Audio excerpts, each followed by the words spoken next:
Good evening, everyone. Welcome to another edition of Awaken the World Live right now. It is Friday, November 6th, in the year of oh my God 2020, precisely 6 p.m. Pacific Standard Time. Navigating the approaching future. Live with myself, of course, and I'm barely alive, but I'm here. So, Kelly had posted one of the original videos, like from way back in the day, and and I I said to her, I said, "What's with the difference over 3 years?" And she said to me, she says, "Oh, you didn't. It wasn't high definition. We didn't have high definition equipment back then," and that was true. Should go back to that actually. That's one of the things you have to do as you're beginning to age in life is you really have to have a little bit of a sense of humor about it. Understand that it's just the vehicle that you're driving around, right? And it's bound to break down. It just is. It's the way it goes. So, what are we going to talk about? Well, it seems like a little bit of a general heading, and that's really what it's meant to be. Is how do you navigate whatever's coming your way? And I'm hoping that Kelly's using her headphones plugged in this evening, hopefully, and our stream will hold steady, and you don't have your Bluetooth on by mistake or anything. So let's see if the stream holds up, and we're going to get right to it. But first of all, again, as always, know how much that I love you. You are completely and totally swimming in, made of, surrounded by love. That's what you are. And you are the manifestation of a one, a whole. And in that, there is never anything lost, never anything to worry about or fear. So, how do we deal with the certainly uncertain future? We're sitting here in the fall of 2020, and realistically, this coronavirus is going to go on for another full year before we're getting any real sense of closure. And there's been some disturbing things that have happened in the recent past to show us that the end may not even be in sight within the next year itself. We may be looking into 2022 before some sense of normalcy is reestablished. Now, when you add all the other things that are going to be happening over the next couple of years on top of that, kind of like driving humanity to that point, and again, I apologize if our stream disappears. We are appearing to have a little bit of an issue. But how do you navigate it? How do you deal with it effectively? How do you come to terms with what's going on? So again, we're going to go back to one of our primary lessons, and this is really getting to be a nightmare when it comes to this stream. So keep in mind there will be a YouTube upload of the recording as well. The first and foremost, of course, is acceptance. Acceptance of whatever it is right now. Because no matter what, we're already here. Whatever's going on is happening right now. There is no escape. You can't get away from it. It's already happening. And because it's happening right now, we know that any time that there would have been to make changes to it are already gone. So we don't have to worry about what is right now. What we do have to accept it. And more importantly, we have to understand how we got there. How we got to the point where this is manifest right now. And that's our way forward. Now, when you focus on acceptance, you dedicate all of your energy into the necessary solution to the puzzle presented to you. That's your best chance of getting through that puzzle. When you're wavering between pushing up and accepting, or when you're pushing up against something that you feel should not be, that's where your energy goes. And it is going into that place that you lend your energy to whatever it is you wish would disappear. And our stream is getting worse and worse and worse. So I do apologize. Realistically, this is going to be better watched live, or sorry, via the recording afterwards. And I'm going to quit looking at it because it's distracting me too much. So we must come to life from a place of acceptance. And when we do, we're offering ourselves all the energy of us to be able to deal with the perception of a puzzle that we have to get through. And this is a far better place to examine life from. When we... Sound is still good, sweetie. Sound is still good. Thank you. As I was saying, sorry, I was interrupted there for a moment.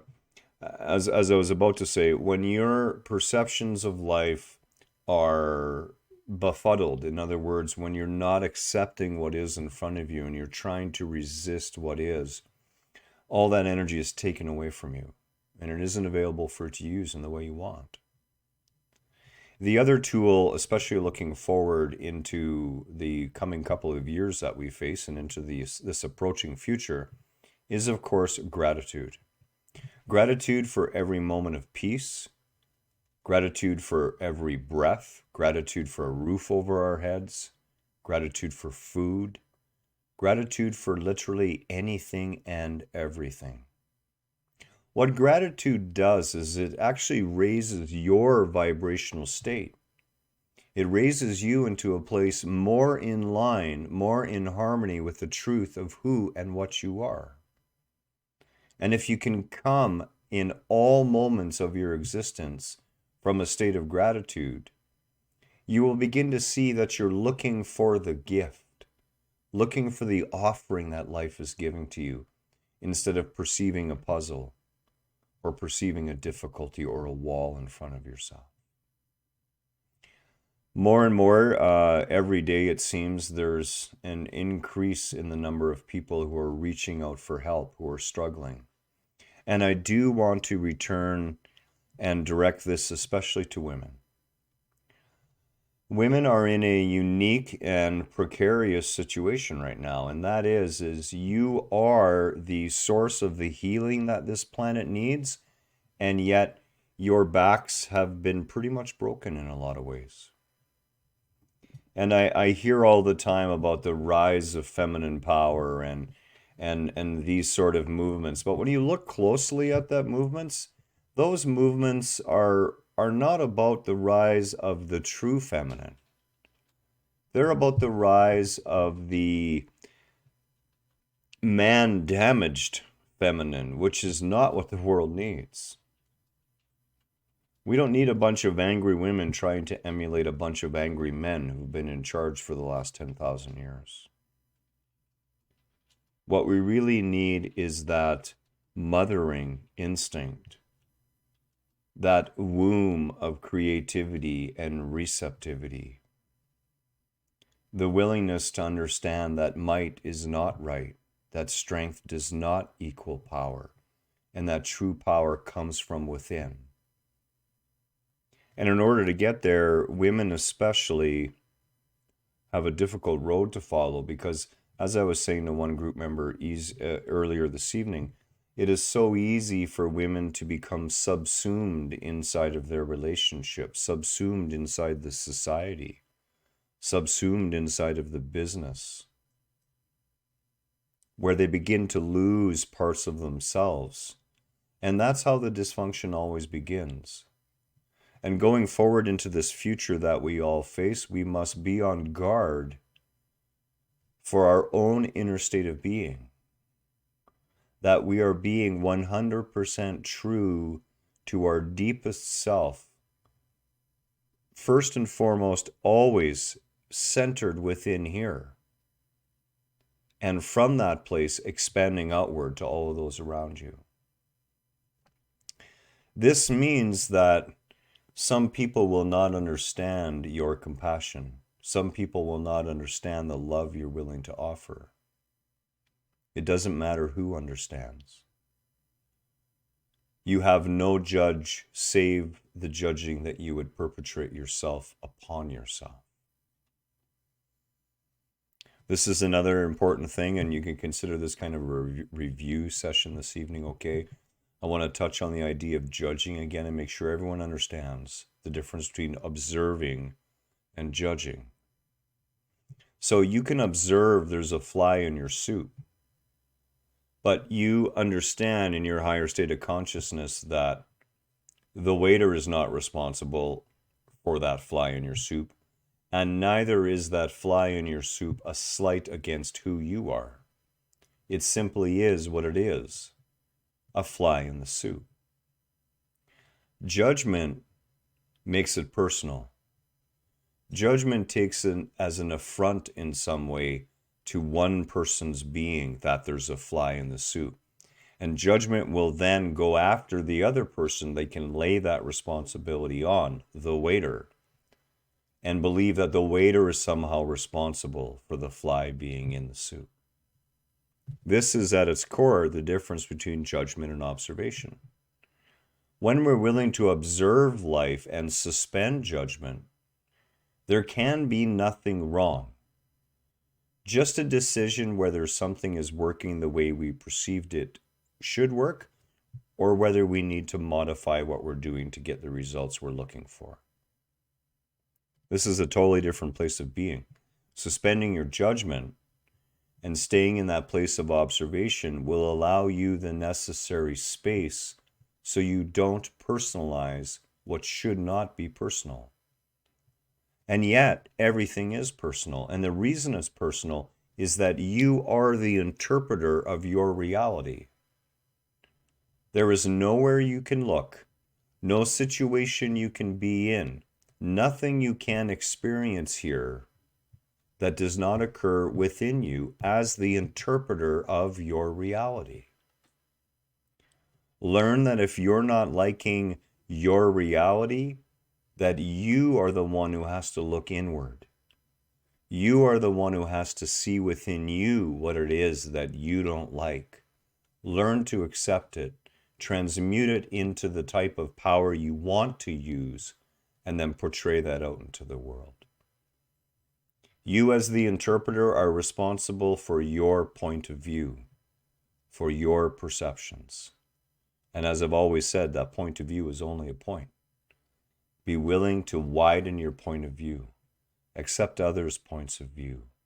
Listen to others' points of view. Do not judge where they are on their path. Simply observe whether their points of view are giving them the results that they're looking for.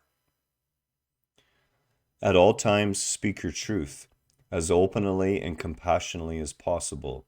Never ever shut yourself down and avoid speaking out when you feel driven within to speak out.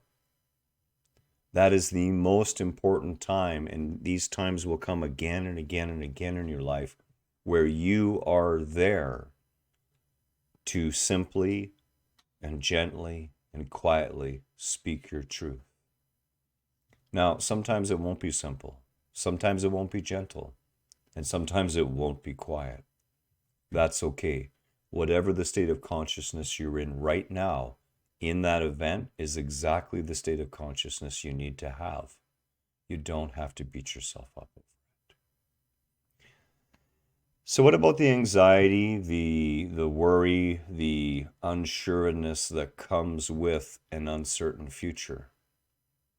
Well, first and foremost, there is no certainty here. We're all doomed to die. That's the way it goes here in this physical plane.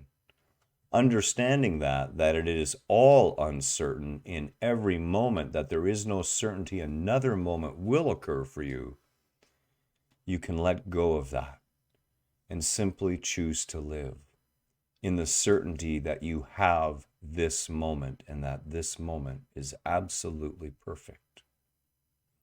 As always, it's important that we not social distance, but physical distance from each other in these times.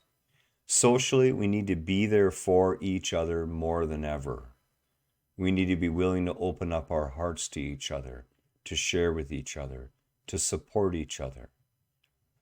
More and more as the systems, the artificial systems that have been put in place begin to crumble and fall apart, as humanity fall apart, as humanity is facing more and more trial in the next couple of years, it is going to be so important that we realize it is not the government's responsibility to care for us.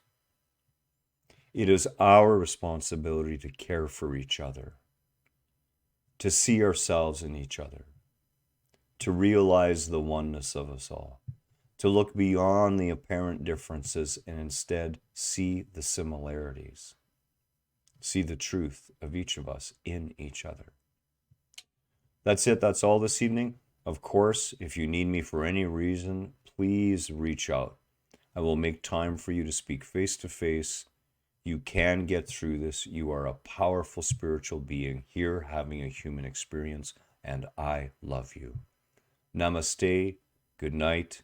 We'll see you again very soon.